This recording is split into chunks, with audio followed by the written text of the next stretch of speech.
All right, good morning, Central. How you doing this morning? Great to see you. You look great this morning. Hey, for those of you who haven't met, my name is Sean. I'm one of the pastors here at Central, and it is so good to have you this weekend. We are continuing a series we've been in for the last month. It's called Breakthrough. I've really loved this series. It's been real powerful for me personally. I really hope it's been good in your own experience as well. But we've been walking through the book of James and really seeing that if we can lean into the wisdom that James brings to us, that you and I, we can experience a breakthrough in life. And so we've been talking about what it looks like to experience a breakthrough in joy and a breakthrough in freedom. And today we're going to talk about what it means to have a breakthrough with peace. Now, in my life, the times that I don't have a lot of peace are the moments in my life that there's a lot of drama going on. You with me? And sometimes there's moments that, I don't know, somebody turns up the dials when it comes to the drama in my life. And more often than not, the reason there's more drama in my journey is because of something that I have said or something that's been said to me. And so what James is going to get to is if we want to experience a breakthrough when it comes to peace, we've got to let God break into our words. The more God breaks into our words, the more he will break through in our life. Now, the words are kind of one of those things that maybe all of us have great moments with what we say, and all of us have moments that maybe we somewhat regret. Some of you have heard this story before. You've heard me tell this story, but when I was back in college, I had the opportunity to be a part of this conference for junior high students at the college that I attended. And I love young people. I love the opportunity to invest my life into young people. And so I volunteered. I volunteered to lead a breakout session at this conference. And it was actually one of my first public speaking opportunities and leading a room full of people. And I was pretty excited about that opportunity. And I remember showing up to this breakout about 30 minutes early just to get the room set exactly how I wanted it to be set. And then probably 10 minutes before we started, the students started trickling in the room. And so I started getting to know the students. I was walking around the room, getting to know names and where people were from, a little bit about their stories. And eventually it came time to actually start the workshop. And so I left interacting with the students. I went to the front of the room. And right when I was about to start, these 5 kids walk in a little bit late. There were 4 girls and a guy.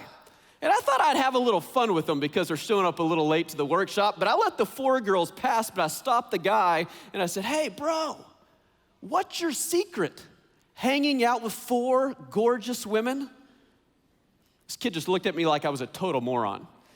Now, that's never stopped me before in life, and so I just kept pressing through. I said, you gotta have a secret of some kind. What is it? You've been working out, you've been eating your Wheaties because, man, you got something going on. This kid just still looked at me like I was a total idiot. So I thought I would push it one step further. I said, well, you gotta understand, I've really been struggling with my dating life, and I thought a guy like you could really help a brother out. Finally, the young person looked at me and says, "I'm a girl."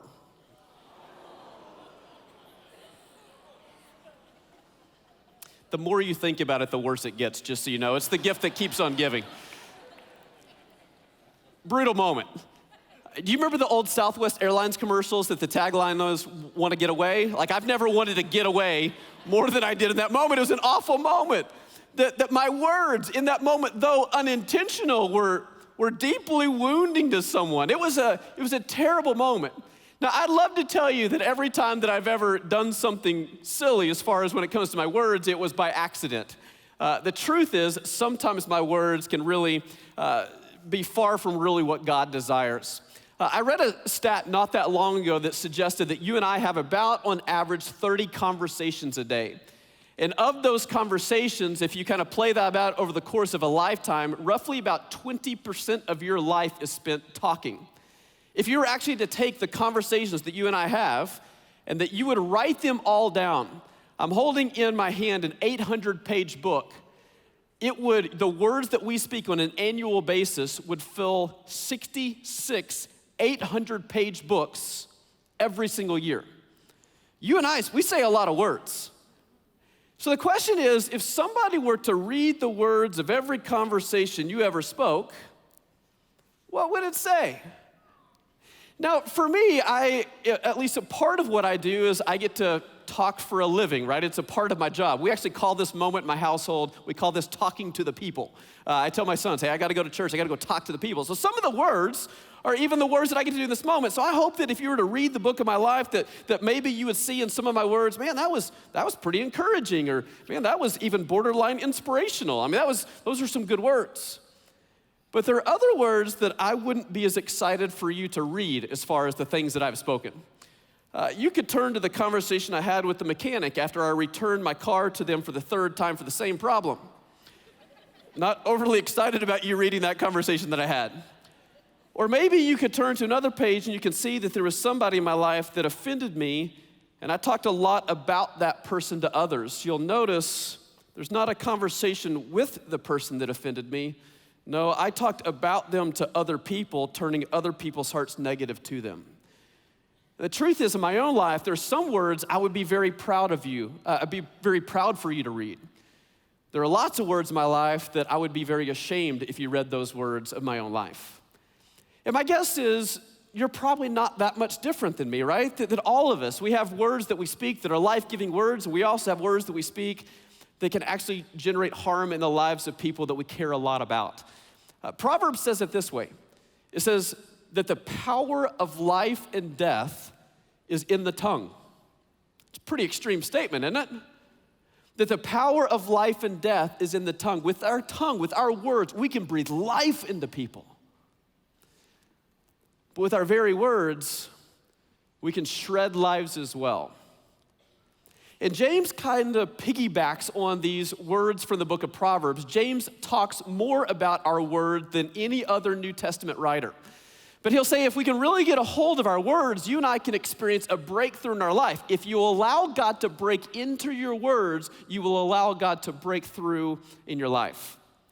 And so James says this. We're going to be in the book of James chapter 3. If you got a Bible, you can go to the book of James chapter 3. The words will show up on the screens as well. And again, as we mentioned, James is pretty hard-hitting. James is in your face. And let me tell you, James is going to get up in our business today. Okay, so James chapter 3, we're going to start in verse 2. It says this. Help me out with the red letter words. It says, indeed, we all make mistakes. Thank you, James, for acknowledging the fact that I don't always get this one right. So indeed, we all make many mistakes. For if we could control our tongues, we would be perfect and we could also control ourselves in every other way. James says a lot of the challenges that you and I experience in life are related to this little thing right here. That if we could get control of it, we can get control of really everything else in our lives. And so James is gonna go straight at us as he really talks about what it looks like to get a control of our tongue. Because if God breaks into our words, God will break through in our lives. And so James launches into these 4 different metaphors to help us understand the power that's contained in our tongue, in our words. The first 2 metaphors are about this idea. He tells us that the tongue directs your life. The tongue, it directs your life. Here's what he says. Here's the first of 4 metaphors. He says this. He says, we can make a large horse go wherever we want by means of a small bit in its mouth. And a small rudder makes a huge ship turn wherever the pilot chooses to go, even though the winds are strong. In the same way, the tongue is small. It's a small thing that makes grand speeches. And so what James is getting at is he's saying the tongue is kind of like this. He says it's kind of like a bit that you put in a horse's mouth.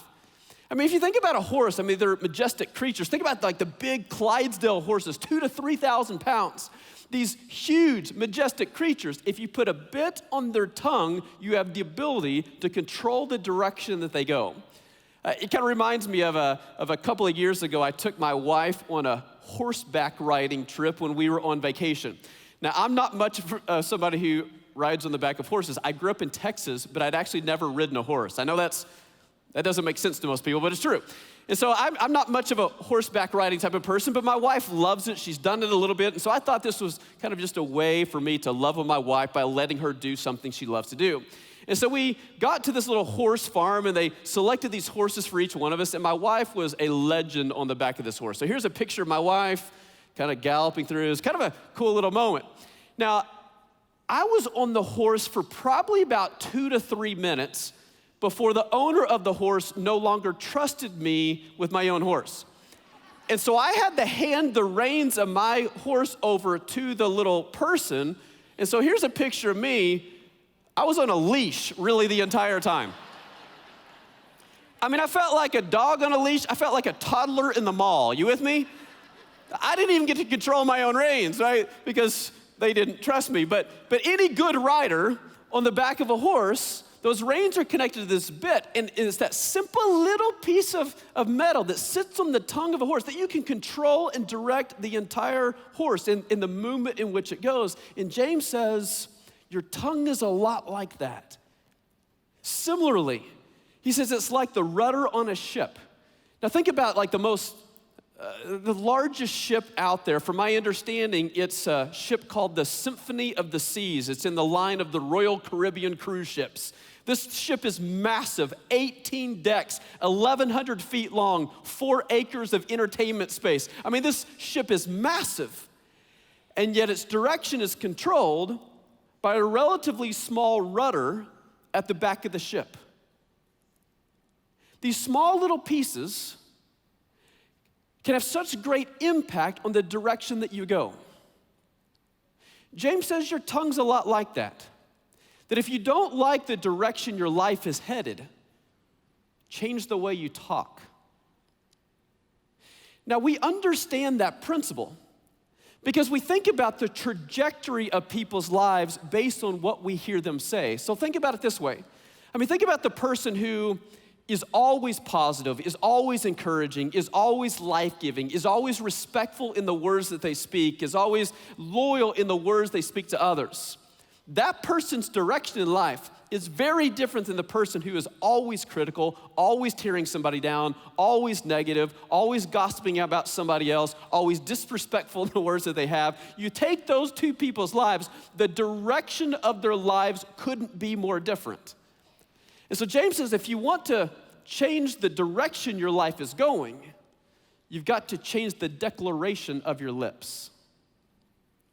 But that doesn't mean we draw the conclusion that we shouldn't say anything at all. I mean, sometimes people can take this conversation, take it to extreme examples, like saying, well, I understand that there's a lot of calamity to be had, and so I'm just going to be silent. I'm not going to say anything at all.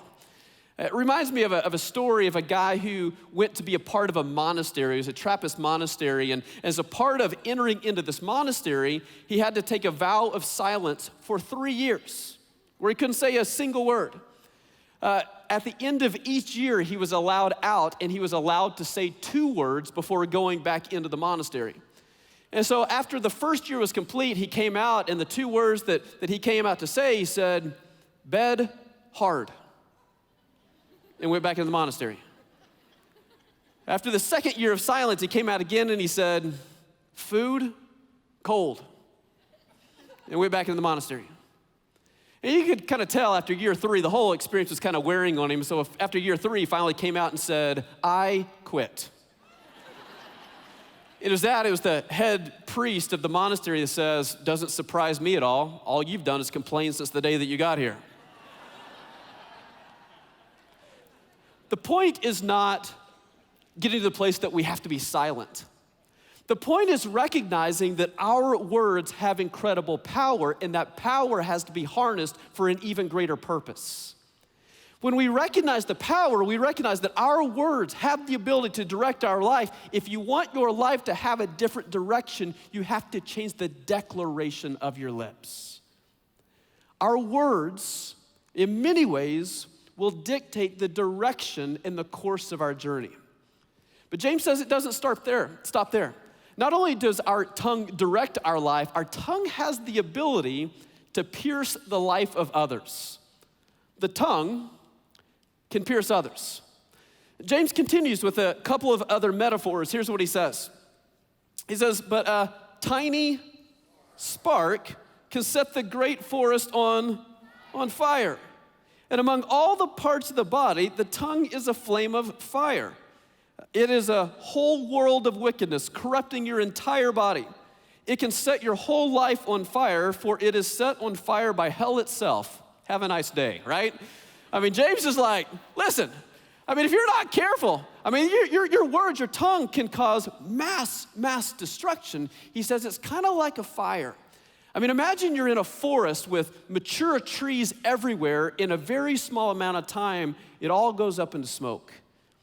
Now, that probably hits pretty close to home for some of us, particularly in light of the wildfires that took place in California really just less than a year ago. There was a lot of wildfires that caused immense damage and destruction in California. One of the more well-known ones was the one that they labeled the Camp Fire, labeled after where it initially started. But this particular fire claimed the lives of 85 people. 2 are still missing. Burned up 150,000 acres, caused $16.5 billion in damage. Started with a single spark.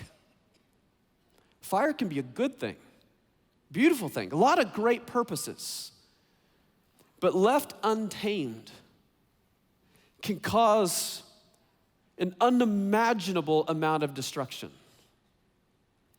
James says our words have that same power. It's not that words in themselves are bad. Words can be used for all kinds of good purposes, but if we're not careful, it can unleash an immense amount of destruction. How many times has a narrative been created about someone that wasn't even a true narrative?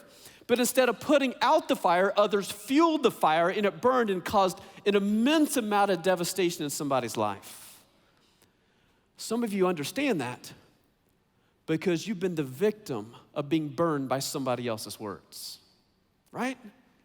We understand James' example that sometimes it can pierce the lives of others. He goes on and he gives us the 4th metaphor. Here's the 4th metaphor. He says this. He says, people can tame all kinds of animals, birds, reptiles, and fish, but no one can tame the tongue. It's a restless evil full of deadly poison. I mean, he just keeps rashing it up. You kind of get the sense how important this issue is for James. He's like, you and I, we can tame all kinds of things. Humanity, really, since the beginning, we've been known in our ability to train and tame different kinds of animals. And we can certainly train dogs, but in kind of more extreme cases, we've seen, lions be tamed and tigers be tamed. I remember when I was a kid and I went to SeaWorld for the first time. Now, this was before the Blackfin documentary kind of put the squadoosh on the Shamu show, but I remember when I was a kid, I remember going to the Shamu show. It was amazing. It's amazing that this massive killer whale was somehow tamed by humanity, right? And you remember, if you've ever seen the show, you remember the last kind of moment of the show, the trainer goes down to the water with this big fish and comes out on the top of its nose. The trainer is just like a little bitty thing on the top of this massive animal. And you kind of think with one slight move of the nose, Shamu could eat lunch. I mean, it's a crazy thought, right? That we as humanity, we have this ability to tame all kinds of things. But in all of our expertise and ability to tame all kinds of things out there, James says we have an inability to tame our own tongue. It's like this restless evil, and he calls it this poison. The word he uses there for poison is a word that kind of is used to describe the venom of a snake. It only takes a little bit to really take the life of somebody. With just a little bit of toxicity in our words, we can assassinate somebody's character. With just a little bit of toxicity in our words, we can really kill somebody's soul. Someone once said that you can't even say the words gossip and slander and insult and deceit without hissing like a snake in each one of those words. Because they're poisonous. That cause all kinds of damage in people's lives and in people's journeys. But what James gets at is he's wanting us to understand the power of the tongue. that if we want to experience a breakthrough, we've got to let God break through into our words so that we can experience a breakthrough in our lives. So we've got to understand our tongue, it directs our life. Our tongue left untamed, it can pierce the lives of others. But he wants us to understand not only about our words, he wants to understand the heart that goes behind those words. And so James takes it to another level when he teaches us this. He says that the tongue ultimately reveals your heart. The tongue, it reveals your heart. Here's what he says next. He says, sometimes it praises the Lord our Father, and sometimes it curses those who've been made in the image of God. And so blessing and cursing come pouring out of what? The same mouth. Surely, my brothers and sisters, this is not right. Does a spring of water bubble out with both fresh water and bitter water? Does a fig tree produce olives, or a grapevine produce figs? No. And you can't draw fresh water from a salty spring. If you're wise and understand God's ways, prove it by living an honorable life. And so James gets at this idea that we not only need to look at our words, we need to look at the source by which we draw those words from. That all those words come from a source. But he recognizes in all of us, there's a little bit of Dr. Jekyll and Mr. Hyde in all of us when it comes to our words. That we can, on one hand, praise God with our words. We can be in a room like this and we'll be like, God, you're the greatest. God, I love you. Our words are nothing but praise toward him. And by the time we get to the parking lot, like our words are full of some exclamation points in the sentences for the person who's not letting us out of the parking lot, right? It's amazing that our words can be so dualistic and can be so, again, Dr. Jekyll and Mr. Hyde. And so James warns us that it shouldn't be like that. But if it is like that, we have to understand that it's not just about what the words that are coming out of our lips, because all of those words are drawn from the source of our heart. Jesus says it this way. He says, for out of the overflow of the heart, the mouth speaks. Jesus says, out of the overflow of the heart, the mouth speaks. And so whatever's in here ends up coming out here. And so if there's something about our words that are quite messed up or not quite in line with what that should be, James says it's actually far worse than we think it is. It's not just a words problem, it's a heart problem. It's not just God's need to clean up our words, it's God's need to clean up our heart. I kind of think about it this way. Maybe you've had experiences like this as well. There are some moments that I get into that I've sat down with people and maybe that person was seeking me out for advice. And again, maybe you've had this experience that somebody came to you seeking you out for advice. And maybe it was kind of one of those moments that you knew exactly what to say, the words that kind of just came to you. You said something so profound that was so helpful to them, and you thought to yourself, man, that was really good. Where did that come from? I don't even know if that came from me. And the truth is, it probably didn't fully come from you. We recognize that there are some types of moments that the source is God himself, that God, by the power of his Holy Spirit, gives us things that we wouldn't have had on our own to share to really impact others in a very positive way. Have you ever had one of those moments? They're really cool moments that you say, thanks God for doing what only God could do in the life of somebody else. But I've had the opposite moment too.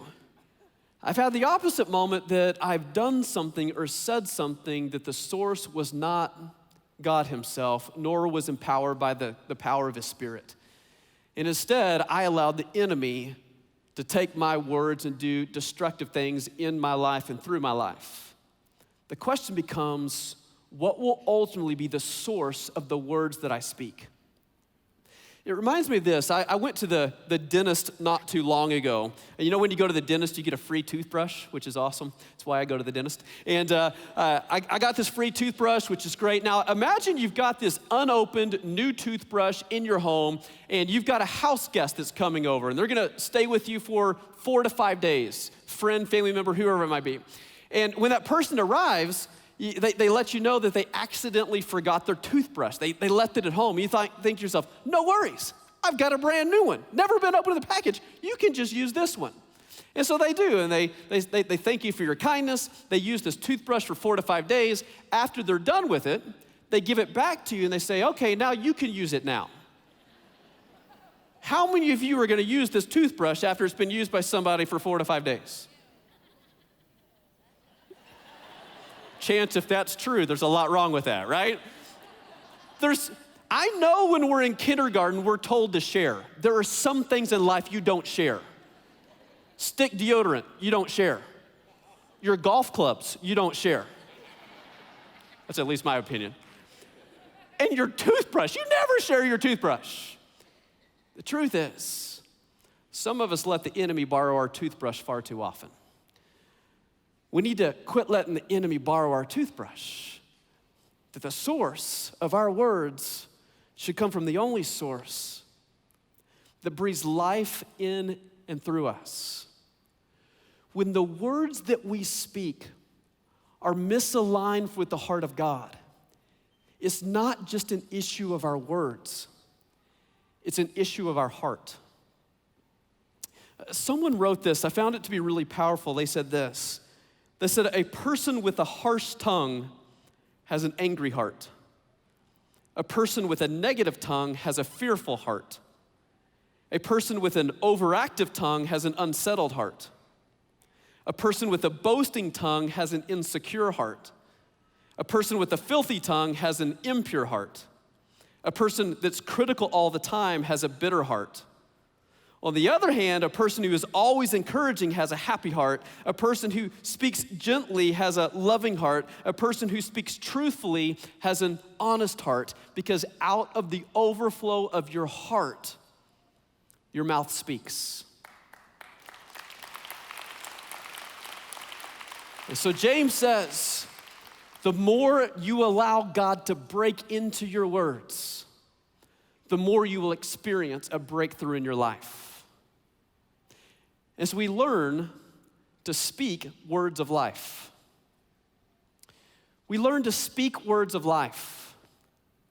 It's a powerful principle. I'm reminded of an incredible story that's told by a business consultant. She's an author and a speaker, a woman by the name of Barbara Glanz. And Barbara tells the story of one time that she was speaking to a whole conference of frontline workers in a grocery store chain line. And she had about 3,000 people that attended this conference. She talked to them about the power of their words. Well, it was about a month later that she got a note from a 19-year-old boy named Johnny who attended that particular conference that she spoke at. And when Johnny contacted her, he was excited to tell her that he was 19 years old, and he was excited to tell her that he also had Down syndrome. And he said he was so moved by the things that she had to say, and he left that conference and he kind of thought to himself, how could I possibly make a difference? I mean, how could I possibly do something that could be meaningful in the lives of others? And so he had an idea. And his idea is that every time that he would go home from work, he would look up some sort of encouraging saying, and he would look on a computer, he would try to find, some sort of encouraging saying, some sort of life-giving statement, and if he couldn't find one, he would make one up himself. And then he would type it into a computer, copy it 6 times to fill one sheet of paper, and then print off 50 different pages. He would then sign his name beside every single one of them, cut every individual strip out so that he would go into the work the next day with a stack of 300 sayings with his signature on it. Johnny was a grocery bagger. He worked at the very end of the checkout line bagging people's groceries. And so what he decided to do is on the very last bag, he would take one of his sayings, he would put it on the top of the bag, he would look in the eye of the customer and he'd say, hey, I've got an encouraging word for you today. I hope it encourages your life. I hope you have a great day. And they would move on. Well, it was about a month later that the owner of that grocery store called Barbara Glanz and he said, you will never believe what is happening in my store. He says, I was walking through the store the other day, and the checkout line that had Johnny as the bagger was 5 times longer than any other line. And so I got on the intercom system, and I was asking other employees to come to open up other checkout lines, and we opened up other checkout lines. We told people to move, and nobody would move. Everybody wanted to stay in Johnny's line, and people were saying, I would rather wait a little while longer so that I can see Johnny at the end of the day. I want Johnny's encouraging word of the day. There was a woman who said, I used to never come into the store, but now every time I pass the store, I come in and buy something just so I can get in Johnny's line. It was about a month later that the store owner calls Barbara back a second time, and he said, you will never believe what's happening in our store. Truly, Johnny's changing the culture of our store. He's not the most important person as far as the org chart is concerned. He's not the most highly paid employee that we have, but he's becoming by far the most influential employee on the entire culture of our store. You see, there's other things that are now happening throughout the store because of the influence. You see, like in our flower department, if we ever had a broken flower and unused, corsage, we would just throw it away. But now in this scenario, we will, our flower department, they'll take that flower, that corsage that was going to be thrown away or unused, and they will walk through the aisles. They'll find an elderly woman or a young little girl, and they'll pin it to them. And the whole idea is, what can I do to just make people's days? It has changed the culture of our entire store. My friends, if that can happen in a grocery store, that can happen in a church. If that can happen in a church, that can happen in your family. If it can happen in your family, that can happen in your school. If it can happen in your school, it can happen in your neighborhood. The truth is, if you let God break into your words, He will break through in your life.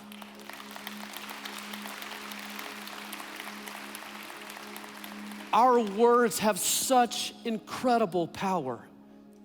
And that's not true for some of us. That's true for all of us. Maybe you don't recognize how powerful and how influential you actually can become. It's true for all of us.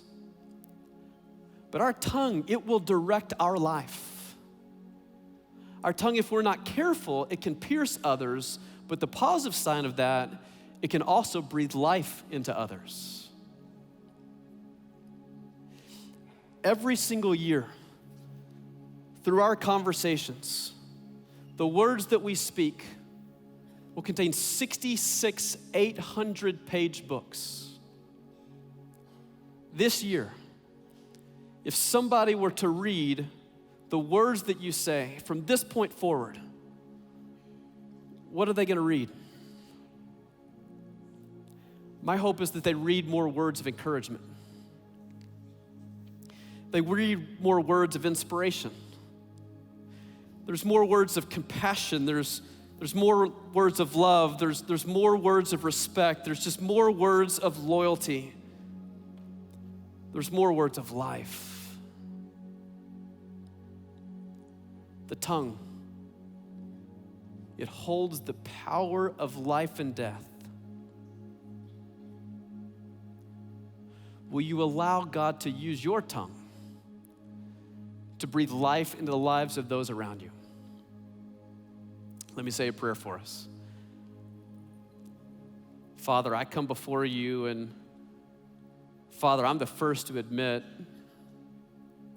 I don't always get this one right. Father, far too often my words, they're negative, they're critical, they're full of some gossip. Father, I do ask for your forgiveness. I do ask for another opportunity. But Father, I also recognize behind every ill word that I speak, it's a representation of additional work you need to do in my heart. So Father, I open my heart to you, and God, I just ask you to do a work in me so that you can do a greater work through me. God, my prayer is not only for myself, but God, my prayer is for all of us here. Father, would you do a great work in us? Would you shape us? Would you mold us? Would you allow our lives to be connected to the source of life in you? And may we be the overflow of that source in the lives of others. We look to you. We love you. We pray that in your Son's name. Amen.